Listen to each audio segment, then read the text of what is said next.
Sandro Santa Cruz, Dorival vai sair. Boa noite, Nicola. Seu fã, tamo junto. Obrigado pelas palavras, Sandrão. Bora explicar um pouquinho sobre a situação de Dorival Júnior. O Dorival já cairia no ano passado se não fosse campeão da Copa do Brasil. Ele venceu a Copa do Brasil e se manteve.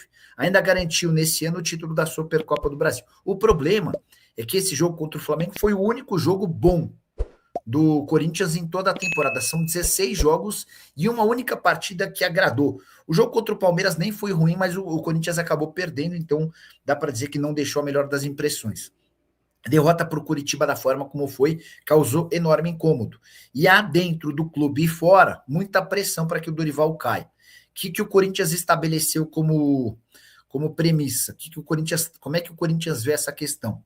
A ideia é entender como é que o time vai se comportar daqui até a pausa para a Copa do Mundo, para a data FIFA. A gente vai ter, por exemplo, a seleção brasileira fazendo amistosos contra França e Croácia, né?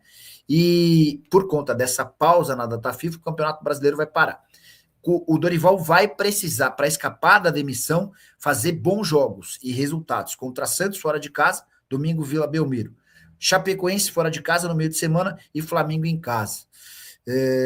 Por exemplo, fizer 2 pontos nessa sequência, acho que é grande a chance de o Dorival ser demitido. Wesley Serafim, boa noite, Nicola. O Corinthians não tem e não deve renovar com o mimadinho do Memphis Depay. O cara só vai jogar na Copa do Mundo. Wesley Serafim faz uma observação que eu concordo demais, não sei vocês. Sabe quantos gols o Memphis Depay tem nessa temporada? Chuta aí. 7, 5, 3, quantos vocês imaginam? Nenhum gol, tá? São 10 partidas e nenhum gol marcado. Nicola, mas ele tá dando muita assistência, não tá? Não, deu uma assistência só no jogo contra o Capivariano. Então, os números do Memphis: 10 jogos, nenhum gol e uma assistência. Detalhe importante, o Memphis foi o último a se apresentar, o último a estrear entre os titulares. Ele exigiu uma preparação diferente, ele não queria voltar antes do tempo. É assim, o Memphis está muito, mas muito focado em jogar a Copa do Mundo, em chegar bem para a seleção holandesa na metade do ano. Só que o Corinthians precisa pensar nele. E o Memphis, em questão, é o cara mais caro do futebol brasileiro em todos os tempos. O cara custa 6 milhões de reais por mês. 10 jogos dos 16 que o Corinthians disputou na temporada, tá? Memphis foi estrear só no dia 28 de janeiro. Ele estreou no Campeonato Brasileiro, tendo ficado de fora de praticamente toda a primeira fase do Campeonato Paulista. Não, peraí, o Pepito perguntando sobre Thiago Motta no Corinthians. Pepito, é assim, o Dorival corre risco, mas não está caindo. Não sei se o Corinthians já está trabalhando com nomes, e imagino que o Thiago Motta vá dar preferência para técnicos o Thiago Motta vai dar preferência para clubes europeus. É um cara que já consolidou seu nome por lá, tá bom? Os guris, eu sou capaz de fazer uma aposta com você, Nicola, que o Corinthians termina o campeonato na frente do São Paulo sem doletas. O guris, vamos fechar? Vamos fechar essa apostinha? Sabe por quê? É possível até que o Corinthians seja mais confiável do que o São Paulo, mas nos mata-matas, esse time do Corinthians é muito preguiçoso nos pontos corridos, cara, muito preguiçoso. E eu nem confio muito no São Paulo não, tá? Mas esse time do Corinthians, ele só joga quando quer. A mesma máxima do ano passado, ela continua valendo para esse ano. Corinthians escolhe os jogos que quer jogar. E quando decide jogar, joga muito bem, tá bom? Nicola, se o Corinthians perder para o Santos no domingo, vai ser demitido. Nicola, sim, o Corinthians vai perder para o Santos no domingo, vai ser demitido. Se o Corinthians perder para o Santos. É assim, no clássico de domingo, tem 2 técnicos ameaçados. O Vojvoda muito ameaçado e o Dorival balançando. Nicola, o Corinthians só está esperando o Tite cair para ir atrás. Pode ser, Gilson, pode ser. Eu só acho que o Tite... Eu estou preocupado com a condição de saúde do Tite. Eu tenho visto o Tite muito frágil, enfim. E aí eu estava conversando com uma pessoa que trabalhou muito tempo com o Tite, e essa pessoa contou que o Tite nunca foi um cara muito sereno. O Tite tinha altos e baixos, os momentos dele de mais introspecção, de mais tristeza, e aí essa pessoa até contou que o Fábio Maceredian foi sempre o cara que tomou a frente. O Maceredian é o preparador físico, é o cara que toma as decisões mais difíceis, é o cara que faz, às vezes, o trabalho sujo, enfim. E aí essa pessoa que trabalhou muito tempo com o Tite me contou ainda que o Tite ainda não conseguiu superar o trauma da última eliminação em Copa do Mundo no jogo contra a Croácia, né? Ele se martiriza, ele se culpa muito pela forma como o Brasil foi eliminado depois de abrir 1-0, tá? Ó, Otávio no Corinthians. Perguntei para uma pessoa do Corinthians, né? Cavada. Então, a pessoa não descartou, mas se alguém já publicou isso, se você ler em algum lugar, é gente tentando cavar, é gente tentando fazer barulho pro Otávio, tá? Os guris com Caio César e Yuri Alberto e Lingard, sem Memphis, o Corinthians vai melhorar muito. Cara, eu tenho esperança em relação ao Lingard, embora a passagem dele pela Coreia tenha sido por um futebol de pouca expressão, e de todas as dificuldades físicas do Caio César, eu gosto dos 3 nomes que você citou, tá? E eu não ficaria com Memphis em hipótese alguma para o segundo semestre. O Guilherme Lavez, boa noite, Nicola, chegando agora. Notícias do Timão. Bora lá, tentar trazer mais alguma novidade que eu ainda não tenha falado. Perguntaram do Otávio. O Otávio é uma cavada, segundo o dirigente do Corinthians. Dorival Júnior corre algum risco, precisa de resultados até a pausa para a data FIFA. Que mais? A treta entre o presidente do clube, Osmar Stabile, e o presidente do Conselho Deliberativo, Romeu Thoma Júnior, alcançou níveis altíssimos e dá para dizer que eles não se falam mais, tá? Sobre reforços, estou esperando chegada de mais alguém, não. Só em uma baita oportunidade de mercado. O Lingard ainda não havia conseguido ser registrado no BID, vou até dar uma conferida agora, mas até o final da tarde não tinha a presença no BID, o que o impede de enfrentar o Santos no domingo na Vila Belmiro, tá?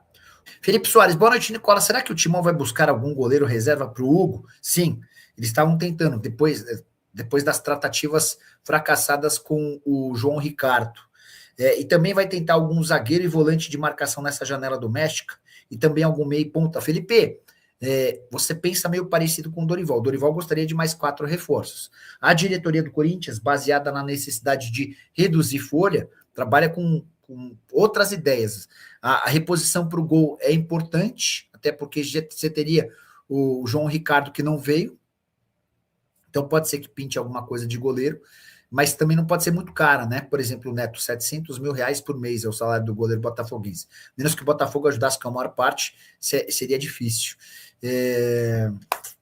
Bertinato foi descartado e Lucas Arcanjo também, porque há necessidade da compra dos 2 atletas. Guilherme Laveso, Samir acabou de noticiar que Pedro Raul foi oferecido em trocas. Consegue apurar essa? Eu acho bem natural, Guilherme. Por exemplo, o Pedro Raul foi oferecido nas tratativas com o Atlético Mineiro. Deixa eu só lembrar qual é o contexto. O Corinthians queria um jogador, quer ver? É até fácil essa, é só colocar aqui no arquivo de Word, escrever Pedro Raul, deixa eu ver o que aparece, quer ver? Ó? Júnior Santos, ó. Chegou a conversar sobre a possibilidade de uma troca por Pedro Raul. O Júnior Santos iria para o Corinthians e o Pedro Raul iria para o Atlético. A coisa deu uma enrolada, porque o Atlético havia acabado de trocar de treinador, e o Eduardo Domingues conhecia muito pouco do Pedro Raul. Então, como havia mais vontade do Botafogo em fechar com o Júnior Santos, o Atlético acabou encaminhando essa negociação. Então, acho bem natural que o Corinthians esteja tentando usar o Pedro Raul como moeda de troca, tá? Felipe Soares, e o volante Vitor da Portuguesa, tem chance do Timão? O Felipe, o Zé Vitor, que estava jogando um pouquinho mais avançado como meia, virou reforço do Vitória, tá? Cheguei a dizer para vocês que essa especulação envolvendo o Zé Vitor no Corinthians não tinha muito fundamento. Se o Corinthians quisesse, provavelmente já teria levado. O Vitória é quem fez proposta, o Zé Vitor está em Salvador, passando por exames médicos para assinar contrato até dezembro, empréstimo junto ao Maringá, que é dono dos seus direitos econômicos, tá?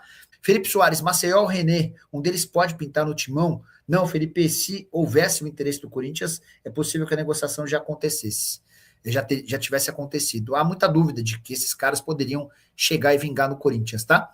Só é importante registrar que hoje eu acho o René mais jogador do que o Maceió. A badalação, o hype tá todo no Maceió, mas eu prefiro o René, mesmo tendo perdido 2 pênaltis contra o Corinthians. Só para lembrar que o René marcou 6 gols em 10 jogos com a camisa da Lusa, tá? Hora de falar sobre o Corinthians, para registrar que Guinegão vai de mal a pior do Timão. O atacante, que foi especulado como possível alvo do Zenit no ano passado, chegaram a dizer que a proposta do time russo era de 23 milhões de euros. cheguei a dizer para vocês que a chance era nenhuma de uma proposta como essa ser recusada.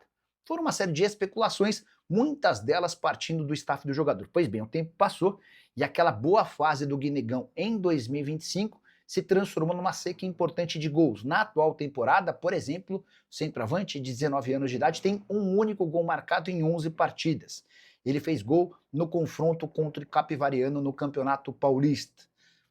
Aquele momento de brilho entre agosto e setembro do ano passado, com 4 gols em 5 jogos, se transformou numa situação mais delicada. Mesmo com a ausência do Yuri Alberto, a verdade é que o Guinegão não tem conseguido ser protagonista. E aqui que vem a boa notícia para o torcedor do Corinthians: apesar dessa fase ruim, o centroavante foi convocado para um período de amistosos contra o Paraguai. Serão 2 amistosos nos dias 23 e 31 de março. E a expectativa do Corinthians é de que a saída da seleção possa lhe fazer bem, garantindo um pouquinho mais de confiança para jogar no timão e, quem sabe, uma transferência para o exterior. O Guinegão não está completamente descartado de ser alvo de ofertas de fora, mas por cifras bem inferiores àquelas divulgadas e tão fora da realidade, 10, 11, 12 milhões de euros, e talvez já fosse um baita negócio pelo centroavante, que tem muita disposição, muita força física, mas com qualidade discutível. Só para completar em relação ao Corinthians, registrar que Lingard não deve ser regularizado a tempo para a disputa do campeonato, para a disputa do clássico do domingo contra o Santos pelo Campeonato Brasileiro. Saideira sobre o Corinthians: o Guinegão foi o único representante do Corinthians convocado para a seleção sub-20. Fala pessoal, estamos aí com atualizações importantes do Corinthians. Se inscreva e ative o sininho para receber mais atualizações do Timão. Deixe seu like, que é muito importante para o crescimento do canal. Utilize o espaço aqui embaixo para registrar sua opinião.